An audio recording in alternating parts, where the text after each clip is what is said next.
Bismillahirrahmanirrahim. Assalamualaikum warahmatullahi wabarakatuh.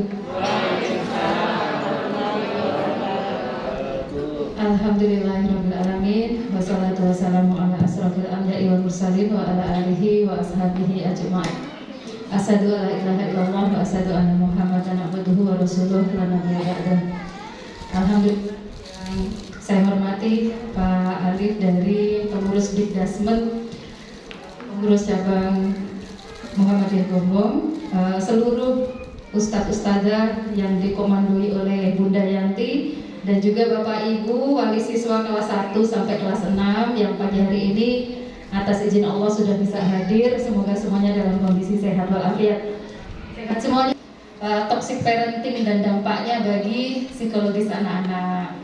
Ya, anak-anak yang sehat dimulai dari orang tua yang sehat. Gitu ya Bapak Ibu ya. Ini yang hadir sehat semuanya ya? Badannya sehat? Sehat. Jiwanya sehat? Oh, ada yang minta ditanya kantongnya Bu Romi. Kebumen itu dari 35 kabupaten se-Jawa Tengah kita menduduki peringkat nomor 5 untuk masalah gangguan kejiwaan.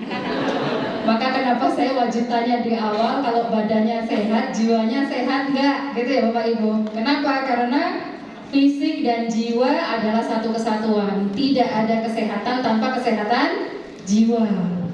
Nah, saya yakin Bapak Ibu hadir di sini sudah menunjukkan bahwa saya berupaya sehat jiwa. Gitu ya Bapak Ibu ya. Baik. Tak kenal maka tak sayang. Izinkan saya sedikit memperkenalkan diri dulu. Saya Ibu Rofiah, bagi yang belum kenal, saya sama kayak ibu-ibu yang lain ya. Saya ibu dari 3 orang anak. Saya sehari-hari diamanai Allah untuk bekerja sebagai psikolog di lembaga psikologi Air Vision. Kemudian juga tenaga ahli psikologi di Dinas Perlindungan Perempuan Anak Kabupaten Kebumen, yang barangkali nanti saya akan cerita ke ibu bapak semuanya bahwa hampir 2 tahun pandemi ini kita banjir kasus anak ya, yang nanti harapannya ketika saya sampaikan tidak terjadi di anak-anak kita. Juga di Puskesmas Karanganyar dan juga diamanai sebagai Pokja Bunda PAUD Kabupaten ya, mendampingi Bu Arif ya selaku Bunda PAUD Kabupaten gitu. Saya tinggalnya di Pejagoan ya, panggil saja saya Bu Rofi. Kata dia Ibu Bapak ya. Oke. Next, ini tentang hal-hal yang saya selalu sampaikan di awal. Kenapa sebenarnya saya kalau diminta nyampein materi parenting ke ibu bapak itu saya sendiri juga beban. Kenapa? Saya pun sebenarnya juga sedang belajar menjadi orang tua. Maka tadi saya senang Pak Alif tuh cerita anaknya 5, 4 sudah berkeluarga ya Pak ya. Udah tuntas, beliau udah menuntaskan anaknya, 1 di perguruan tinggi. Kalau anak saya masih kecil-kecil Bapak Ibu, paling gede baru SMP. Kemudian SD kelas 6 dan ada yang masih TK 5 tahun ya. Nah, kita semuanya sedang belajar menjadi orang tua, dan tantangan menjadi orang tua zaman sekarang tuh nggak mudah. Ini beberapa kasus-kasus yang sering kita tangani di lapangan. Jadi meskipun saya masih belajar, tapi saya ingin menyampaikan ke ibu bapak agar kasus-kasus ini tuh nanti nggak terjadi di anak keturunan kita, gitu ya Bapak Ibu. Kalau tadi disampaikan 2 tahun pandemi ini ternyata banyak menyisakan kasus-kasus anak, salah satunya seputar masalah pergadgetan. Dan kalau kita tarik garis urusan setelah gadget itu ternyata panjang urusannya ya. Dari sisi kecanduannya, belum nanti rentetan ke bawahnya ya, anak-anak yang menjadi korban kekerasan dan kekerasan seksual itu ternyata menduduki peringkat yang tinggi. Dan hampir 2 tahun ini kita dampingi kasus serupa. Ini saya masih punya tugas harus visit ke salah satu korban di daerah Sempor ya, anak SMP kelas 8 ya. Nah, itu jadi korban kekerasan seksual yang pelaku orang terdekat ya, bisa ayahnya, bisa kakaknya, bisa tetangganya. Nah, ini kasusnya nggak sedikit. Maka harapannya ini menjadi pengingat untuk kita bersama ya. Nanti kalau saya cerita kasusnya nggak selesai Bapak Ibu ya, karena kasusnya banyak, tapi kita nanti lebih ke tindak preventif ya, pencegahan agar itu nggak terjadi gimana. Saya mulai dari sini dulu. Saya mulai dulu dari keluarga karena yang hadir di sini semuanya sudah berkeluarga, gitu ya Bapak Ibu ya. Keluarga dibentuk dari dua orang dewasa yang sama-sama berkomitmen membentuk keluarga melalui pernikahan. Dan coba diingat-ingat, ibu-ibu dulu waktu menikah sama bapak terpaksa nggak? Menerima dengan ikhlas ya Bu ya, menerima dengan ikhlas ya, karena diamnya perempuan adalah tanda setuju. Ya, jadi sukarela ikhlas menerima pasangan, punya komitmen sama, bentuk keluarga. Akhirnya Allah karuniai anak-anak yang saat ini sekolah di SD Kreatif. Saya senang banget tadi dengan pengantarnya Bunda Yanti tadi ya. Anak cakep itu turunan. Anak cakep itu turunan. Tapi kalau anak soleh itu tanjakan. Keren banget itu. Tak ingat banget Bu. Saya kalau yang dalam gitu, wah ini maknanya dalam sekali. Betul, anak cakep itu turunan genetik ya. Tapi kalau soleh itu tanjakan, butuh diupayakan, ada usaha gitu ya. Nah hari ini salah satunya usaha kita bersama untuk membenahi itu. Kita coba flashback balik bagaimana kondisi keluarga kita masing-masing. Karena fondasi pengasuhan paling dasar terletak pada keharmonisan di dalam keluarga. Bagaimana relasi kita bersama pasangan kita masing-masing. Dan bagaimana kondisi keluarga kita saat ini akan menentukan sehat tidaknya mental setiap anggota keluarga. Yang kalau tadi saya nyampe itu Kebumen peringkat nomor 5 kan dari 35 kabupaten. Dan kalau kita bicara sehat mental, mencegah lebih baik daripada mengobati. Karena kalau udah ngobatin prosesnya panjang sekali Bapak Ibu. Nah, maka kita lebih baik melakukan tindak pencegahan ya. Bagaimana kondisi keluarganya saat ini Bapak Ibu? Harmonis? Sehat semuanya ya? Ya, harmonis itu butuh senantiasa diupayakan. Sakinah, mawadah, warohmah itu harus senantiasa diusahakan, diupayakan. Tidak terjadi ujuk-ujuk terbentuk sakinah, mawadah, warohmah ya. Harus ada usaha dari kedua belah pihak. Untuk kita renungkan, ini kasus-kasus yang berseliweran di beranda sosial media, di berita-berita elektronik gitu ya Bapak Ibu ya. Sering baca berita-berita sejenis Bapak Ibu. Ada kasus anak usia SD sulit belajar online, dipukuli sapu sampai meregang nyawa. Atau ada gadis remaja nekat bunuh diri lantaran sering dimarahi orang tuanya. Ada juga berita sejenis yang lain, siswa SMA nekat gantung diri karena dimarahi orang tuanya. Kenapa bisa muncul seperti ini? Ada anak, ada yang kalau dia tidak nyaman, dia bisa melukai orang lain atau kadang melukai dirinya sendiri. Kalau gantung diri ini kan berarti mengakhiri dirinya, menyakiti dirinya. Tapi sebelum sampai tahap sini, sebenarnya yang terjadi itu ini dulu. Ini yang saya ingin sampaikan ke Ibu Bapak, karena kasus suicide ini, kasus self harm ini banyak sekali kita tangani di tempat praktek. Negeri kita ini negeri penuh luka, di mana para remajanya itu mudah patah ketika mereka memiliki problem, punya masalah, mereka larinya ke sini. Perilaku self harm, dan ini ternyata dari 2018 sebenarnya sudah dilakukan penelitian Bapak Ibu. Di tahun 2018 sudah dilakukan penelitian bahwa self harm, perilaku menyakiti diri sendiri, itu kalau diteliti dari 5 remaja putri, 1 diantaranya pernah melakukan self harm. Kalau ada 7 remaja pria, 1 diantaranya sudah melakukan self harm. Maka lebih banyak terjadi pada putri apa putra? Putri. Perempuan, karena perempuan itu didominasi dengan perasaan. Ya, maka perhatikan ini, kenapa bisa terjadi self harm? Self harm ini terjadi karena beberapa hal. Salah satunya itu karena anak-anak merasa buntu bahasa, Bapak Ibu. Buntu bahasa. Mereka sulit mengekspresikan apa yang dirasakan. Nggak nyaman, dia happy, dia nggak nyaman, dia sedih, itu nggak bisa cerita. injury ini semacam rest area dari tol kehidupan yang anak-anak itu merasa sesak. Aku capek dengan semua tuntutan kehidupan dunia. Maka ini semacam usaha mewujudkan rasa sakit yang tidak terwujud, ya. Bapak Ibu, kalau kita bicara sakit fisik itu kelihatan ya Bapak Ibu ya, berdarah atau memar itu kelihatan. Tapi kalau luka di pikiran, di jiwa kita, nampak nggak Bapak Ibu? Enggak.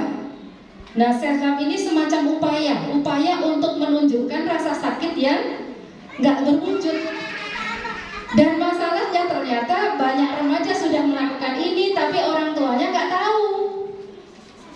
Dari beberapa kasus pasien remaja itu, ketika saya tanya, kamu sampai kayak gini, orang tuamu tahu nggak? Mereka taunya pokoknya aku baik-baik saja. Nah, maka hari ini saya senang ketemu ibu bapak yang anaknya kan masih usia SD nih, di SD kreatif. Harapannya kita bisa melakukan pencegahan nanti saat anak kita udah remaja, jadi remaja yang sehat. Karena nggak gampang nih dampingi anak usia remaja, ya. Periode terlabil dalam perjalanan manusia itu di usia remaja. Jadi kalau kita menyebut remaja itu fase, bukan masa. Kan ada masa bayi, masa anak-anak, masa tua, ya, masa dewasa. Tapi kalau remaja, ada masa remaja, tapi sebelum remaja itu ada namanya periode, itu fase pubertas. Itu remaja awal, usia SMP, biasanya SMP kelas 7, kelas 8 gitu ya. Itu periode terkritis. Beberapa gangguan mental sering munculnya di usia itu. Ya, maka kita perlu membentuk remaja-remaja yang sehat dimulai dari SD ini, ya. Kita bentuk mereka jadi anak-anak yang sehat mental. Dimulai dari mana? Mereka jangan sering butuh bahasa. Jangan biasa anak itu nggak nyaman menyampaikan apa yang dia rasakan ke orang tuanya. Jadi kalau pertanyaannya kok bisa ya Bu Rofi, itu anak-anak ngelakuin kayak gitu, mereka udah nggak bisa lagi cerita sama orang tuanya. Kenapa nggak bisa cerita? Karena ini orang tua menjadi sosok yang menakutkan buat anak-anaknya. Nah, mari kita introspeksi bersama gitu ya, termasuk saya. Selama ini kita kalau di depan anak-anak kita jadi orang tua yang menyenangkan, wajah kita selalu nyenengin di depan anak, atau sebaliknya? Simpel aja ya Bun, misalkan kita mau nyuruh anak kita nih ngerjain tugas gitu, atau nyuruh ya sholat misalkan ya, atau mandi, mukanya kayak apa Bu? Ya. Kalau ayah ini wajahnya lebih datar Pak ya. Kalau dari ilmu ekspresi wajah itu laki-laki lebih datar. Jadi kalau ke anaknya ya gitu aja, Mas mandi Mas, Mas sholat Mas gitu. Kalau bapak-bapak gitu datar. Tapi kalau ibu itu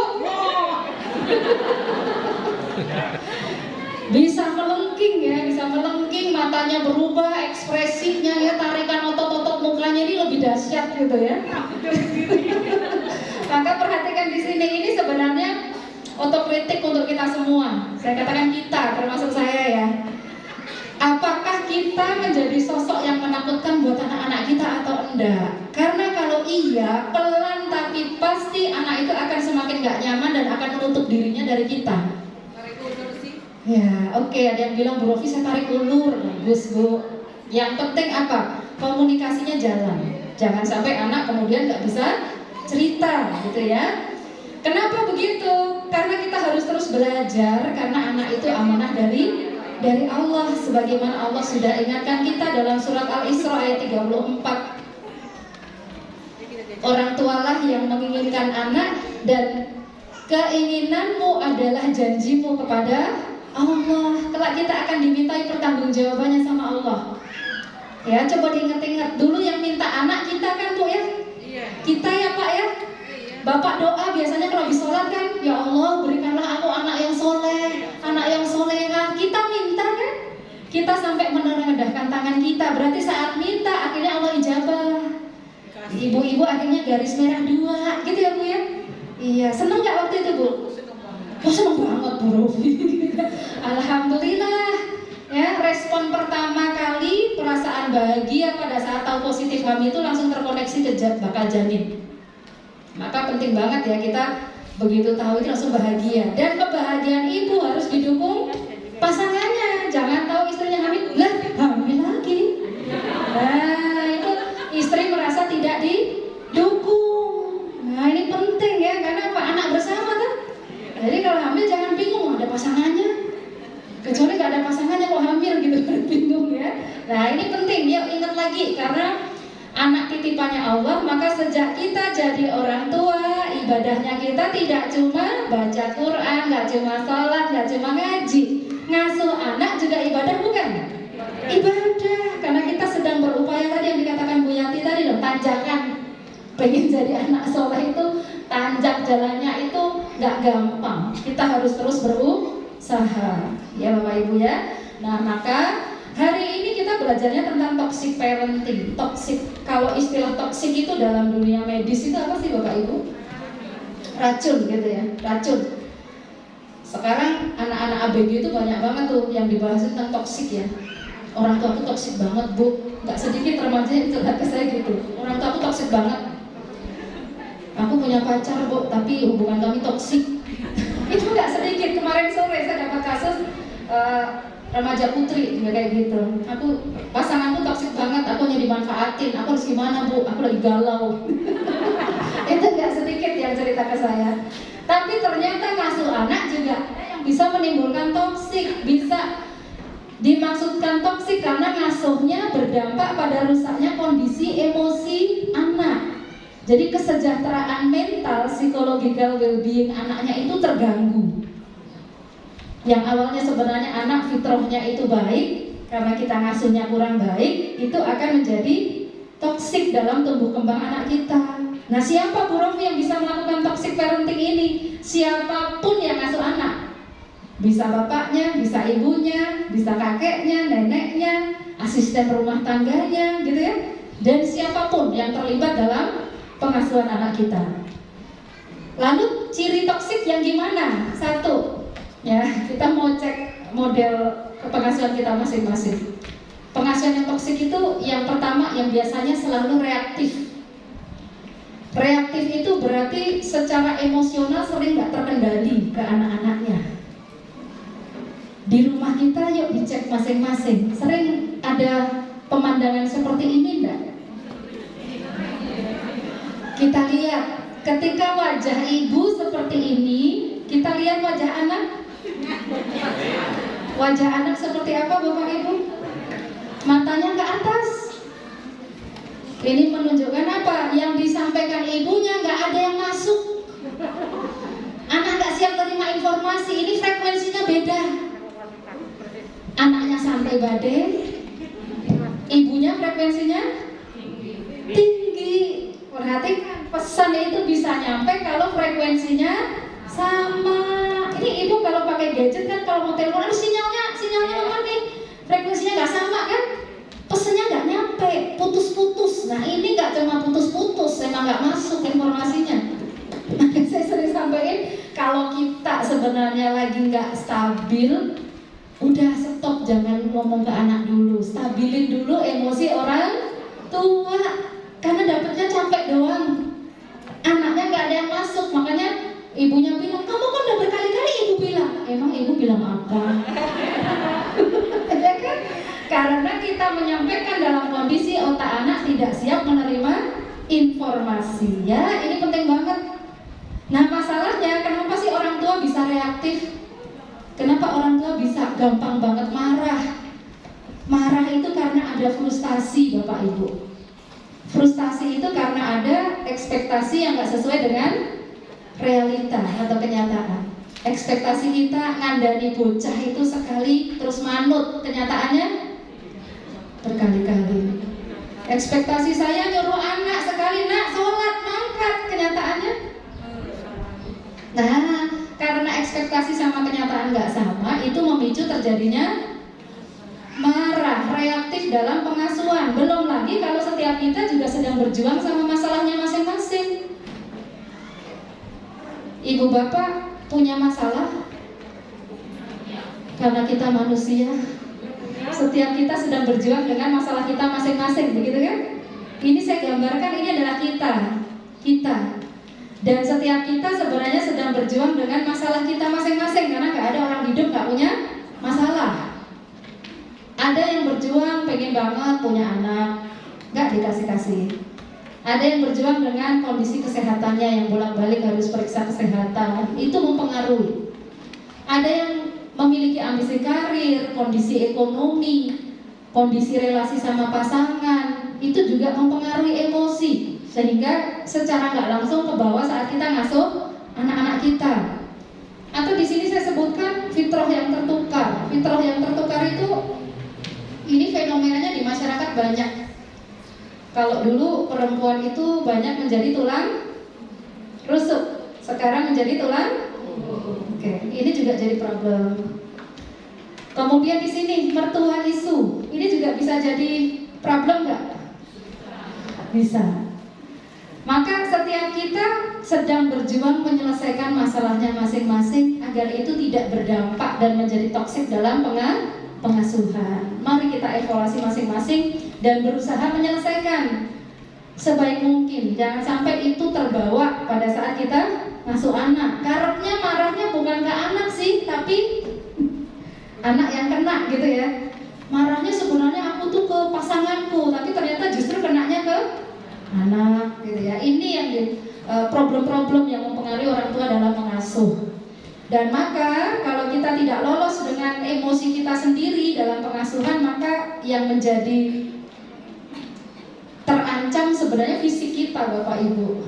Karena antara kondisi emosi, kondisi psikis seseorang berpengaruh pada fisiknya. Nah, ini yang saya sering sampaikan kepada para orang tua. Ini loh, ada kaitan emosi dengan kesehatan fisik. Dan kalau tadi Pak Ali ini udah usia hampir 70 ya Pak ya, tapi masih sehat luar biasa, berdiri tegak, memberi sambutan aja masih gagah sekali Pak. Saya yakin pengelolaan emosinya bagus. Kenapa? Karena emosi ini nanti kaitannya ke fisik. Ada namanya psikosomatik. Psiko itu pikiran, soma itu tubuh. Antara pikiran sama tubuh saling terkoneksi. Ketika diteliti pada beberapa pasien kanker, ternyata 6 dari 10 pengidap kanker itu memiliki problem, dia belum tuntas sama emosinya, dia masih nyimpen rasa belum bisa memaafkan orang lain. Berarti kan problem emosi itu. Ada lagi, setelah 2 jam marah-marah, seseorang dapat terkena resiko stroke 8,5 kali lebih tinggi. Nah, siapa yang hari ini lulus nggak marah ke anaknya? Hari ini, saya tanyanya hari ini aja, bukan kemarin. Aduh, Bro Rofi kenapa tanyanya pagi ini? Aku pagi ini tadi tergesa-gesa mau datang ke sini.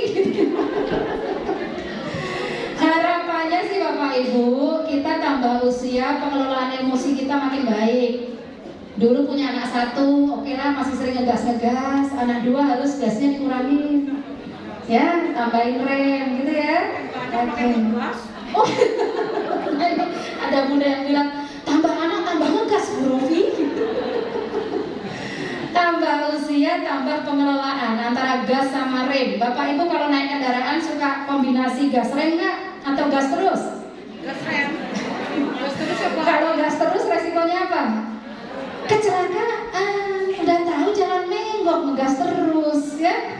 Nah maka ngasuh anak sama gas rem.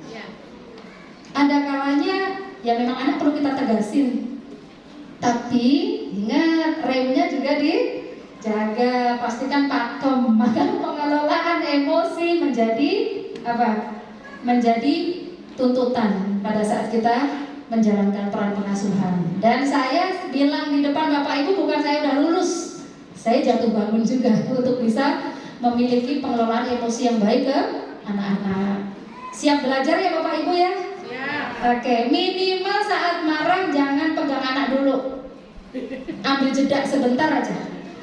Kan kalau di Islam kita diajarin ya, kalau lagi marah, kalau orang berdiri duduklah. Masih marah. Intinya ambil posisi itu kan sebenarnya hikmahnya itu ambil jeda. Karena kalau lagi marah pasti tangan kita main ke anak, nggak sadar karena otak berpikir sedang off. Tarik nafas. Tambah tarik nafas.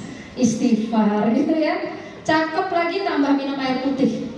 Efek relaksasinya dapat semua sehingga marah itu cepat turun. Siap ya Bapak Ibu ya? Oke, belajar bareng. Yang kedua, ciri pengasuhan yang toksik itu yang kurang empati. Kurang empati, kurang peka melihat kondisi kejiwaan anaknya. Orang tua yang kadang-kadang hanya menyadari bahwa anakku yang penting bayar SPP lancar, uang jajan ada gitu ya, uang belanja ke istri beres, gak cukup itu. Tapi ada sisi jiwa anak yang perlu disapa. Nah, ini ada tanda-tanda bahwa anak itu butuh pertolongan. Nah, coba dicek, kalau ada 1 dari 9 tanda ini, berarti anak kita butuh pertolongan sebenarnya Bapak Ibu. Monggo Pak, sehat selalu Pak, ya. Kalau ada 1 di antara 9 ini Bapak Ibu, nanti dicek. 1, sering hilang fokus dalam belajar. Biasanya ditandai dengan, oh nilainya kok makin merosot terus gitu ya. Kemudian mengalami luka yang gak wajar. Setiap kali dijemput, kenapa selalu ada luka nih di badan anak kita. Muncul perilaku yang gak biasa. Sering kehilangan barang-barang. Perubahan pola makan, pola tidur. Rendah diri berlebihan. Lebih sering menyendiri saat aktivitas bareng-bareng. Jam istirahat tapi anaknya sering hanya mojok di kelas misalkan ya. Atau gak mampu mengontrol emosi. Atau gak mampu beradaptasi dengan baik di lingkungan sekolah. Silahkan dicek, kalau ada 1 di antara 9 tanda ini, berarti ayah bundanya perlu hadir. Bagaimana Bu Rofi cara hadirnya kita? Minimal bertanya. Kenapa nak? Gitu ya. Karena ketika ditanya itu anak merasa apa? Oh, ada yang peduli sama aku ya. Ya. Nah, jadi Bapak Ibu kalau anaknya pulang sekolah biasanya ditanya apa? Tadi ngapain? Tadi belajar apa sama ustazah? Gitu ya. Nah, itu sapaan apa? Fisik. Coba jiwanya juga disapa. Nah, hari ini happy nggak di sekolah? Seneng nggak di sekolah? Kalau anak yang ekstrovert kadang-kadang nggak ditanya aja udah nyerocos ya Bapak Ibu ya. Ibu aku mau cerita. Tadi di sekolah aku gini. Perhatikan kalau punya anak yang tipikalnya tertutup ya, introvert. Ini butuh usaha dari orang tua memberikan stimulasi. Adek, seneng nggak hari ini di sekolah? Biasa. Tadi mau snacknya apa? Ya gitu deh. Kalau enggak hanya apa ininya yang naik. Ada nggak yang anak yang udah gitu? Ada. Maka orang tua jangan nyerah ya, tetap berusaha. Kalau ditanya makan snacknya apa deh? Ya itulah Bun. Manis apa gurih? Warnanya apa? Ibunya cerewet banget ya. Tapi itu bunda kan dikasih sama Allah sehari jatah untuk bicara berapa ribu kata Bu? 21.000 kata. Kalau bapak-bapak ini 7.000 kata. Maka saya tugas pengasuhan untuk mendidik kata-kata, membimbing kan lebih banyak ibu-ibu, karena ibu bisa ngomongnya lebih banyak. Tapi diarahin 21.000 kata harus yang positif. Maka ibu-ibu yang rajin ikut parenting, rajin taklim gitu ya. 21.000-nya terarah gitu ya, terarah lebih baik. Nah, ini ya Bu ya, silakan dicek juga ayah semuanya.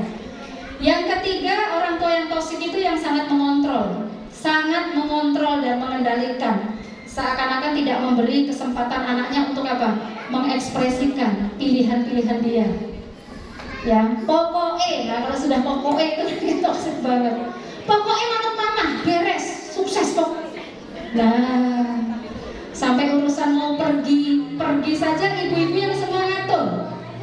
Pokoknya hari ini pakai baju saribit. Yang suka bikin saribit ibu apa bapak?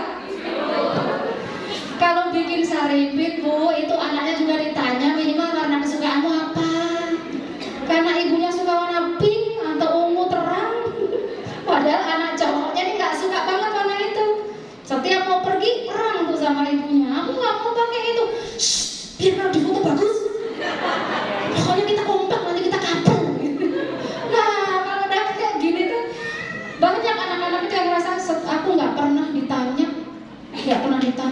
Pokoknya asal aku dibeliin, selalu dibeliin. Nggak pernah aku tuh ditanya ya.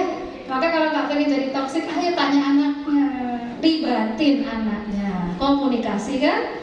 Nah, toksik lagi juga yang sangat kritis. tidak pernah melihat prestasi anak-anaknya. Perhatikan Bapak Ibu, tidak ada anak yang terlahir di dunia yang gak punya prestasi. Semua anak punya prestasi. Hanya kita tidak akan bisa melihat prestasi anak kita kalau kita fokusnya lihat anak orang lain, bukan anak kita sendiri. Sehingga kadang kita suka apa? Bandingin kan ya. Anaknya ibu itu ya Allah hafalannya banyak banget. Lah anakku. Maka lihatlah, jadi keberhasilan anak itu pada saat kita membandingkan anak kita yang kemarin dengan yang sekarang. Jadi prosesnya yang dihargai. Penting ya Bapak Ibu. Misalkan anaknya pulang dapat nilai 80. Orang tua yang toksik akan bilang apa? 80. Temenmu ada yang kayak 100. Kan udah ibu lesin, udah ibu masa segini deh. Toksik. Jadi berapapun nilai anak hargai. Yang kelima, yang menyalahkan orang lain. Yang sering menyalahkan anaknya, lupa melihat bahwa sesuatu yang terjadi pada anak sebenarnya ada andil orang tua. Ya, maka saat kita nyalahin anak, ada sesuatu yang terjadi pada anak, sebenarnya kita perlu melihat diri kita. Karena selama saya mendampingi beberapa sekolah-sekolah ya untuk penyelesaian kasus-kasus siswa gitu, saya semakin belajar Bapak Ibu bahwa ketika terjadi sesuatu pada anak kita, sebenarnya itu cara Allah untuk menegur orang tua. Berbenah, ini loh ada sesuatu sama anak kamu perlu belajar. Kamu ada yang harus diperbaiki bersama pasanganmu dan seterusnya ya. Maka penting sekali ini, jangan hanya nunjuk anak tapi juga tunjuk diri kita. Nah, maka pertanyaannya, bagaimana ya agar kita tidak menjadi orang tua yang toksik? Karena kita berharap anak kita sehat seutuhnya, sehat fisik, sehat mentalnya. Paling tidak Bapak Ibu yang ingin saya sharingkan ke Ibu Bapak ini ada cara-cara untuk kita bisa terbebas dari toksik. Bangun keluarga yang sehat, bangun keluarga yang sehat dengan cara pertama, be positif. Selalu punya pola pikir positif ke anak-anaknya. Anak-anak itu akan tumbuh lebih baik kalau mereka mendengarkan motivasi daripada kritik. Fokus pada sisi positifnya anak. Karena semakin anak itu diberikan kata-kata positif, pujian, maka sebenarnya anak akan semakin bertumbuh. Ya, jadi pujian ke anak itu kan seperti pupuk yang diberikan ke tanaman gitu ya Bapak Ibu ya, membuat lebih subur. Maka kemajuan sekecil apapun, harus diberi pujian. Yang kedua, selain pujian itu, panggil anak dengan panggilan yang paling baik, positif juga.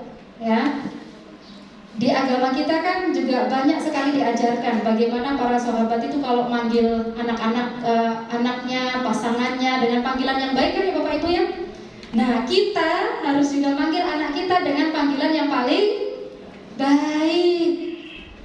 Ya, jangan sampai anaknya sendiri malah dipanggilnya nggak baik gitu ya. Panggil yang baik, anak yang baik, anak yang soleh, anak yang pintar, anak bapak yang paling rajin, boleh silahkan. Panggil yang positif, fokus pada hal yang positif.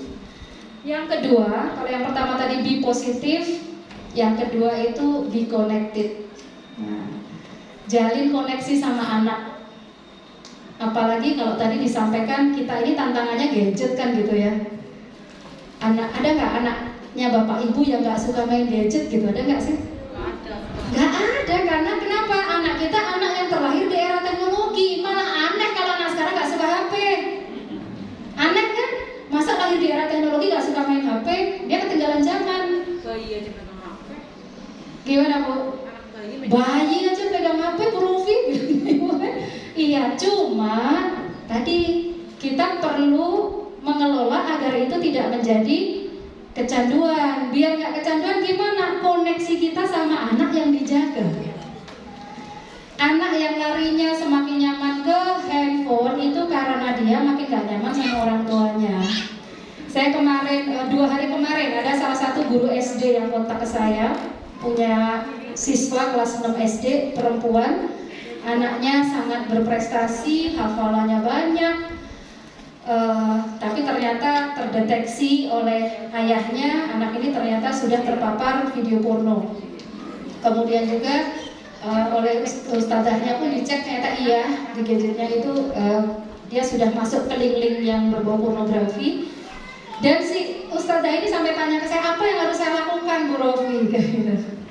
Kalau anak kelas 6 SD itu kan biasanya kalau anak perempuan ya hormon seksualnya udah aktif ya, udah haid rata-rata kan. Paling hanya 1-2 aja anak sekarang kelas 6 SD belum haid gitu. Maka saya katakan orang tua perlu hadir. Orang tua perlu hadir, jangan marahi anak. Biasanya Bapak Ibu kalau saya boleh cerita, anak itu bisa sampai terkoneksi ke link-link pornografi itu awalnya karena dikirimin link antar teman. Jadi kalau saya belajar dari beberapa kasus klien saya gitu ya, bahkan anak kelas 3-4 SD itu karena efek daring, kemarin kan dia pinjam handphone orang tuanya, karena memang orang tuanya termasuk yang tidak memfasilitasi anaknya, tapi ternyata ketika dia pegang gadget bundanya gitu ya, antar teman itu bisa WA-an, kemudian ngirim link, lihat ini ya, bagus banget loh. Dan ternyata linknya itu link pornografi. Alangkah si ibunya ini nangis luar biasa waktu itu cerita di depan saya nggak habis pikir, Bu, anak saya perempuan, dia anaknya manis banget Bu Rofi, tapi ternyata sudah begini, apa yang saya lakukan? Pertama, ya terima dulu Bu, barangkali itu juga efek dari kita lalai kan begitu. Yang kedua, rangkul anak, tanya ke dia, berarti kan anak ini sudah masuk apa? Tentang seksualitas sudah masuk sekali mengotak dia, maka mau nggak mau kita memberikan pendidikan seksualitas ke anak itu, kan gitu ya. Nah, jadi ajarkan, ya, beritahu. Jadi kadang orang tua kan hanya sekedar marah, tapi tidak mengarahkan harus bagaimana gitu. Termasuk kalau tadi saya cerita ke ibu bapak beberapa kasus anak yang menjadi korban pelecehan seksual itu kan kasus terakhir yang kita dampingi itu karena saya mengkonseling langsung si korban ya. Ternyata dari kelas 6 SD anak perempuan tidur masih dikelonin bapaknya. Jadi dia menjadi korban pelecehan seksual, mohon maaf, yang pelakunya bapak kandungnya sendiri di usia dia kelas 7 SMP. SD-nya masih aman. Maka kenapa saya sering katakan anak itu jelang balik harusnya boboknya udah dipisah. Bahkan di agama kita kan pisahkan tidur anak laki-laki dan anak perempuan, gitu kan? Anak perempuan juga baiknya tidak dalam satu ranjang, satu selimut, dipisahkan. Ada yang bilang kemarin, tapi Bu Rofi, kami keluarganya belum cukup mampu untuk bikin kamar bagi anak saya. Bu, kamarnya nggak harus yang mewah, cukup anak diberikan itu ada privasi ya. Ini kamarnya kakak. Pintu dari triplek pun nggak apa-apa. Yang penting anak punya ruang. Oh ini kamarku ya Bu. Dan kalau boleh saya saran sih mulai kelas 4 itu sudah dilatih. Kelas 4 ya Bun ya. Kalian udah memulai dari kelas 1 SD udah dipisah kamar ya alhamdulillah, kalau anaknya bisa keren. Tapi kalau belum, kelas 4 itu udah tata-tata ya, latih bisa tidur. Jadi jangan sampai kelas 5 ibunya masih ngelonin anak lanangnya. Atau sebaliknya bapak masih ngelonin anak perempuannya. Ini nanti jelas tidak sehat, dan dalam agama kita pun diatur. Jadi agama itu ada aturan sebenarnya untuk apa sih? Menyelamatkan, gitu ya Bapak Ibu ya. Oke. Dan koneksi ini penting. Kalau tadi di awal Bu Rofi menyampaikan tentang fenomena self-harm, fenomena anak yang menjadi korban kecanduan gadget, berawal dia nggak ada koneksi lagi sama orang tuanya. Maka upayakan kita selalu ada waktu seperti ini nih sama anak, tapi secara private. Jadi kalau Bapak Ibu punya anak 3 misalkan ya, satu-satu dijadwal. Nah, besok sama anakku yang nomor 1, 4 mata aja gitu. Kapan lagi sama anak yang kedua. Saat berdua seperti ini anak bisa nyaman cerita.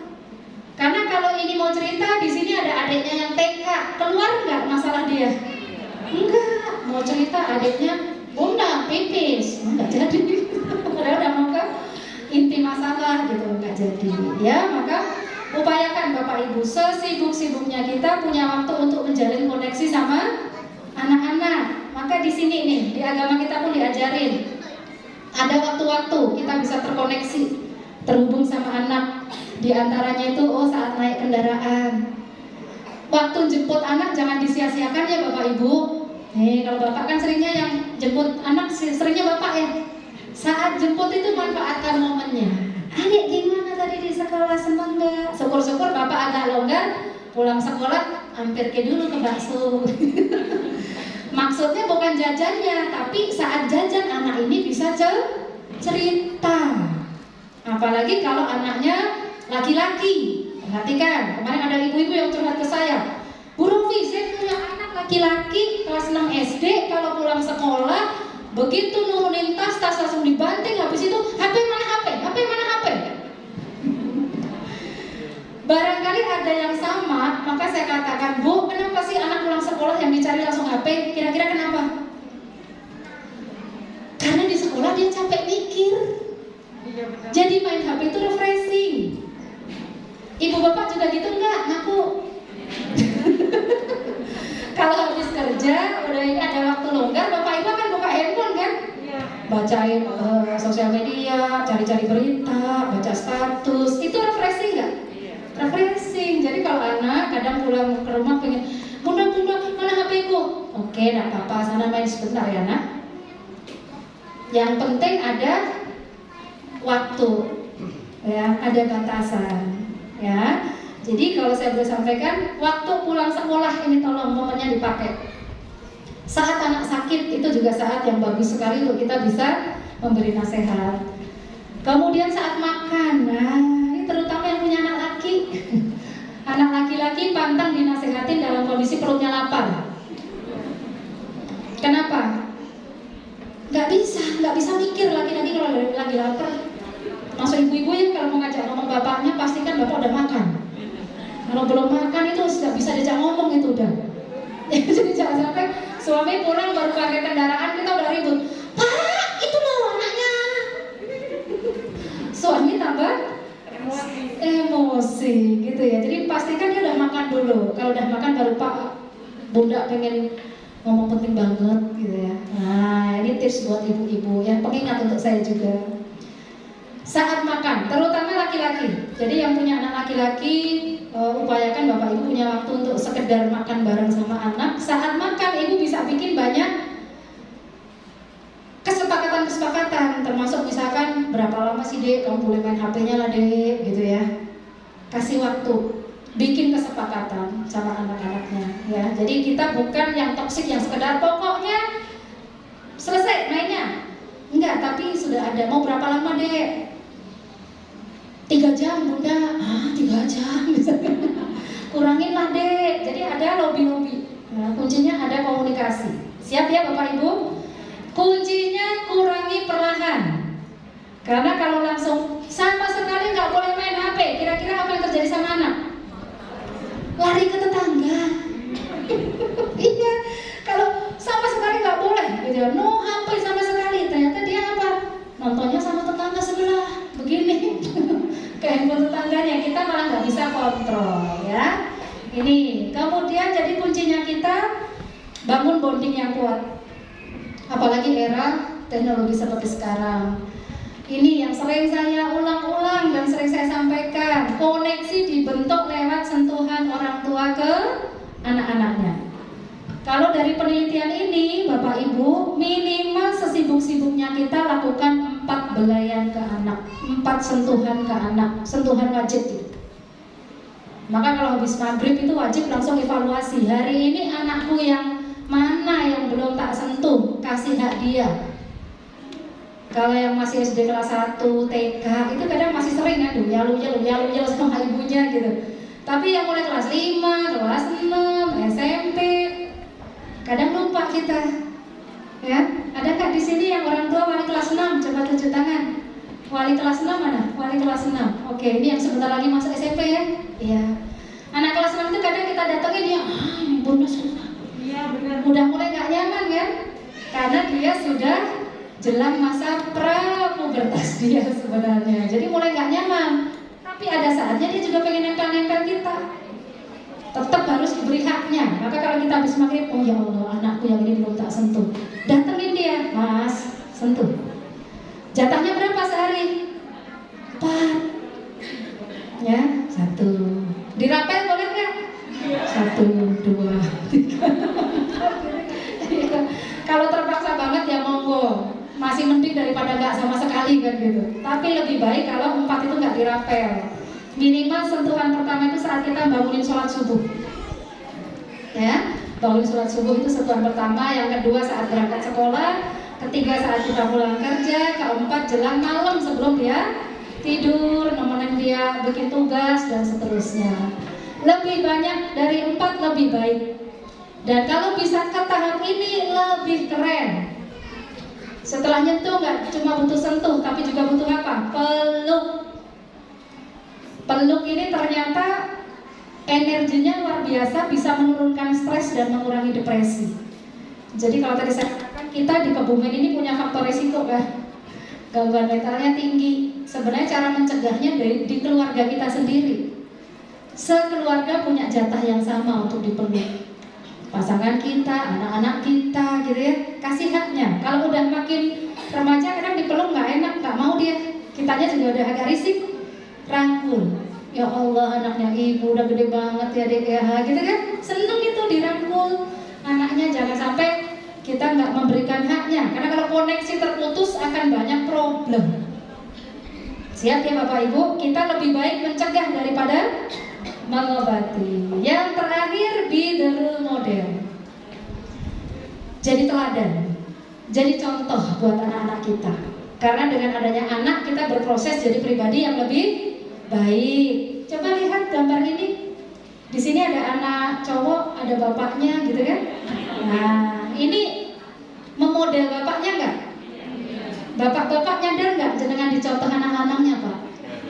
Nyadar gitu ya Pak. Dari cara jalan, ini cara jalannya kan bapaknya masukin tangan ke saku, anaknya ikut juga, gitu kan? Potongan rambut, cara jalan, cara bicara, cara marah. Cara marah ditiru nggak Bapak Ibu? Ditiru juga. Kita itu role modelnya anak-anak. Maka mau nggak mau kalau pengen anak berubah, kita juga harus konsisten memberikan contoh yang baik. Ini hukum psikologi belajar. Oke, paham ya? 3B untuk menciptakan keluarga yang sehat tanpa toksik. Yang pertama apa tadi? Be positif. Yang kedua? Be connected. Yang ketiga? Be the role model. Oke, ditutup dengan apa? Kerjasama. Ditutup dengan kerjasama ibu bapak. Untuk ibu-ibu, libatin bapak. Untuk bapak-bapak, ikut berperanlah dalam tumbuh kembang anak-anak. Karena anak-anak kita butuh figur yang seimbang ibu dan bapaknya. Meskipun memang lebih dominan pengasuhan itu di ibu, tapi bukan berarti bapak-bapak nggak terlibat. Semampunya bapak-bapak terlibatlah. Misalkan oke lah, aku urusannya antar jemput, aku urusannya beliin, kalau dia butuh beli buku, bolpen, silahkan. Ada keterlibatan. Dan ibu-ibu yang suaminya tidak hadir, libatkan suami dalam pengasuhan. Ya, jangan lupakan doa. Semoga kita semua diberi kemudahan untuk mengasuh anak-anak kita. Ya. Terima kasih, materi saya nggak panjang karena kita hari Jumat. Barangkali bapak-bapak juga harus bersiap sholat Jumat. Masih ada waktu 15 menit. Boleh saya buka untuk ruang diskusi ya. Seandainya ada yang ingin bapak ibu tanyakan, saya persilahkan ya. Saya kembalikan dulu ke MC ya atau moderator. Saya jeda dulu. Assalamualaikum warahmatullahi wabarakatuh. Waalaikumsalam warahmatullahi wabarakatuh. Baik, dikasih aplaus dulu untuk Bunda Rofiatul. Masya Allah, ilmunya sangat bermanfaat ya untuk kita semuanya yang sama-sama belajar. Termasuk kami para guru juga menjadi orang tua anak-anak di sekolah. Kalau Bapak Ibu mungkin anaknya 1-2, kalau kami di kelas 30 anak gitu ya. Dengan berbagai macam karakternya. Monggo kami buka pertanyaan untuk Bapak Ibu semuanya. Silakan untuk mungkin 3 pertanyaan dulu ya. 3 pertanyaan. Silakan acungkan tangan nanti saya samperin kasihnya. Monggo dipersilakan. Silakan Bapak Ibu, bebas ya. Oke, Ya, ada 1, 2, juga. satu lagi mungkin 3. Oke, sudah pas. Yang pertama ibunya ini.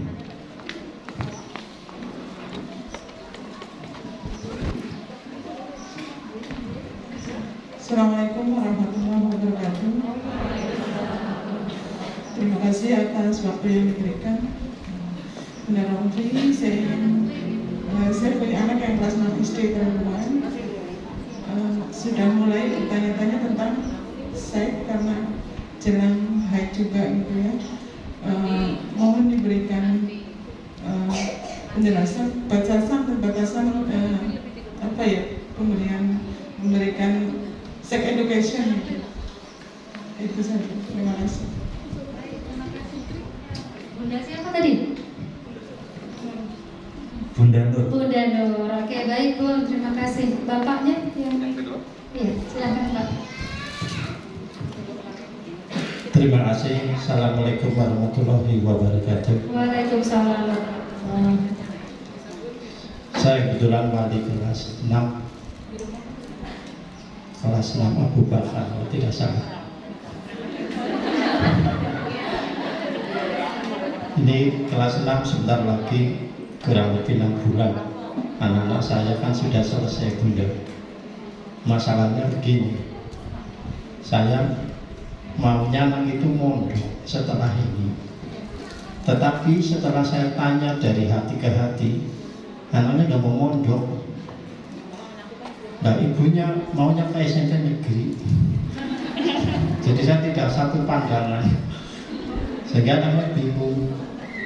Nah, mengapa saya ingin mondok supaya ya jelaslah untuk pendidikan agama jauh lebih baik.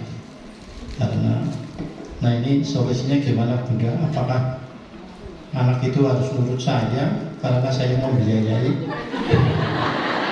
atau harus nurut ibunya? Terima kasih. Assalamualaikum warahmatullahi wabarakatuh. Waalaikumsalam warahmatullahi wabarakatuh. Wah, ini bagus banget nih yang mewakili bapak-bapak nih. Satu lagi Bunda yang depan tadi.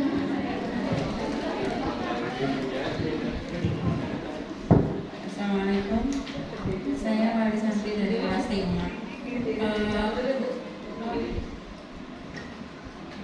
Tadi kan disampaikan yang pertama itu kan di positif. Jadi kalau di positif kan istilahnya senegatif-negatifnya kondisinya anak, misalnya bandel, lagi bandel, lagi tambang kalau istilahnya sini ya, itu kita tetap harus memberikan kata-kata yang positif. Cuma kan di sampai batas yang mana kita itu memberikan ketegasan bahwa ini tuh mama lagi serius loh ngomongnya. Itu batasannya ketika seperti apa, kan istilahnya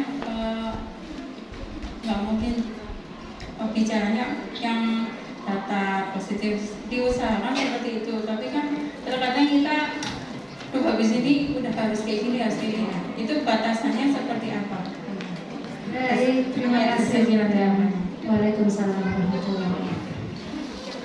Kasih plus dulu nih buat yang tanya. Pertanyaannya ternyata keren-keren ya, mulai dari SD Kreatif. Yang pertama tadi pertanyaan dari Bunda Nur, anaknya kelas 6 SD, jelang haid, sudah mulai tertarik sama topik-topik seksualitas. Saya katakan sangat normal dan wajar. Apa yang harus orang tua lakukan? Sebenarnya materi sex education ya, pendidikan seksualitas untuk anak itu justru mulai diberikan itu mulai kelas 4 itu sebenarnya sudah mulai mengajarkan tentang konsekuensi deh kalau sudah makin besar perempuan akan dapat haid. Jadi kalau di materi agama kita itu materi tentang balik, mengenal balik. Ya, kalau perempuan dapat haidnya, laki-laki dapat mimpi basahnya, itu sudah mulai diajarkan. Dan memang kalau sudah kelas 6 SD yang belum mengajarkan seputar balik sama anaknya, wajib segera diberikan. Wajib. Kenapa? Karena kan konsekuensi dari balik itu kan yang harus kita tekankan ke anak-anak. Maka kalau tadi Bunda itu tanya, Bu, bagaimana cara saya mengajarkan pendidikan seksualitas ke anak ini?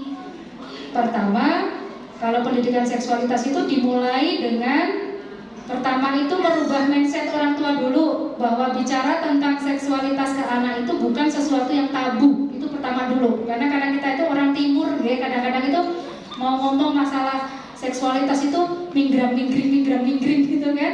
Padahal semakin minggram-mingring ya anak nggak akan bisa terbuka sama kita. Nah, cara merubah tabu itu dengan ketika menjelaskan ke anak, upayakan dengan bahasa yang sifatnya itu bahasa akademis ya Bu ya. Maksudnya bahasa-bahasa biologis. Jadi misalkan menyebut organ kelamin dia, kalau perempuan ya katakan vagina, kalau laki-laki katakan penis, ya, kemudian payudara. Itu hal yang pakai bahasanya kan bahasa biologis. Nggak kebayang deh kalau pakai bahasa istilah Bu, ya kan? Kalau pakai bahasa istilah kita mau jelasin ke anak malah nggak jadi ngomong. Nah, maka upayakan biar nggak tabu pakai bahasanya biologis. Nah, konsekuensi dari balik maka akan datang masa haid. Apa haid? Nah, akan keluar darah.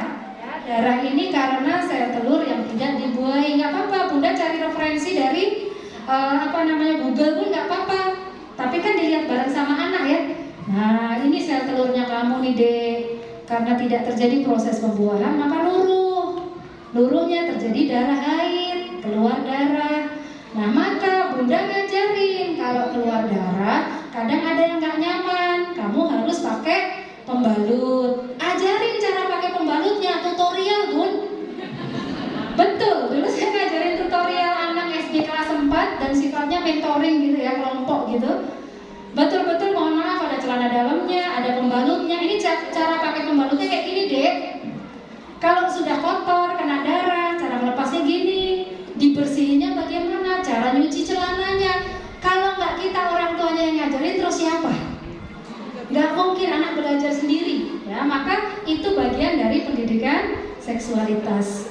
Nah, kalau kemudian dia datang haidnya, dia tidak akan sungkan cerita ke kita. Bunda, kenapa nak? Aku kayaknya udah dapet haid, keluar merah-merah, misalkan kan ya. Dia nggak tabu lagi kan? Oh iya, oke, nggak apa-apa, bisa bersihin kan? Udah Bunda ajarin, dia bisa cuci sendiri. Setelah itu kita ajarin kan, ini pembalutnya nak pakai. Setelah itu baru ibu ucapin apa? Nak, barakallah ya. Selamat ya nak, kamu udah balik. Mulai hari ini kamu bertanggung jawab atas apapun yang kamu lakukan. Kamu berdosa sudah kamu tanggung, kamu melakukan amal kebaikan kamu dapat pahalanya. Ini yang anak perempuan Bu, tolong dilakukan. Dan harus mulai bisa jaga diri yang benar ya Dek. Sekarang kalau keluar jangan asal selonong aja, pakai jilbabnya. Kalau nemuin tamu itu mulai ditekankan ke anak. Kemudian kalau anak laki, ini yang kadang-kadang banyak orang tua itu baliknya laki. Kalau perempuan kan jelas ya, haid gitu. Kalau laki-laki itu kan mimpi basah, itu harus ada komunikasi kan? Iya, meskipun sebenarnya kita sudah bisa buka dialog, ibu-ibu tuh bisa, bapak itu cari artikel tentang apa itu mimpi basah, beli buku ya. Kemudian karena saya juga punya anak laki-laki kelas 6 SD, kita pun diskusi tentang mimpi basah. Mas, udah mimpi basah belum? Apa sih? Mimpi basah itu beda dengan ngompol ya Mas. Itu kita diskusinya santai Bu. Jadi jangan yang tegang banget kalau ngobrolin masalah pendidikan seks ke anak. Kalau ngompol itu basah ngejebus Mas. Gak apa-apa. Spraynya gitu mungkin basah semua. Kalau mimpi basah itu enggak. Takarannya bahkan hanya sekedar 1 sendok. Bahkan ada yang 1,5 sendok aja. Terus, nah nanti ibu boleh masuk tuh ke mimpi basah. Sebelum ke sana sebenarnya ciri-ciri fisik kan udah kelihatan. Kalau anak mulai balik Bu, anak kelas 6 SD kalau badannya makin membesar, suaranya agak mulai berubah ya. Mukanya kadang ada yang mulai muncul jerawat dikit-dikit. Terus keringatnya agak lebih bau. Itu kita udah deteksi ini kayak udah balik nih anak nih. Maka wajib diskusi apa itu mimpi basah dan konsekuensinya gitu ya Bu. Oke, jadi bagi yang punya anak laki, punya anak perempuan, udah kelas 6 SD belum memberikan pendidikan seks ke anaknya, wajib segera dikasih. Karena kalau enggak dia tanyanya ke Google.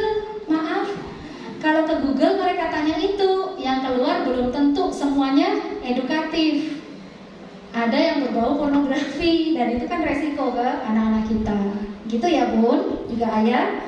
Oke. Kemudian yang kedua tadi Ayah pertanyaannya tadi closingnya bagus banget Pak. Apa pokoknya harus ngikut aja, saya yang biayain. Ini udah closing statement dari seorang bapak pencari nafkah, biasanya gitu ya. Bapak yang biayain manut bapak, gitu kan? Nah, ini tadi kasusnya anak kelas 6 SD, karepe bapak pengennya mondok, karepe ibunya ke negeri. Anaknya juga nggak mau mondok gitu ya Pak ya. Terus saya harus gimana Bu sebagai orang tua? Pertama, bapak harus menyatukan dulu.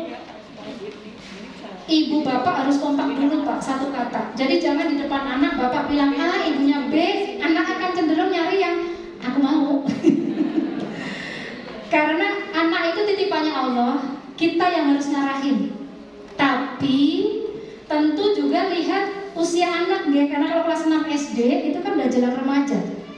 Untuk memilih sekolah, anak harus dilibatkan. Tanya kecenderungan dia. Yang kedua, ajak survei ke sekolah yang bapak maksud.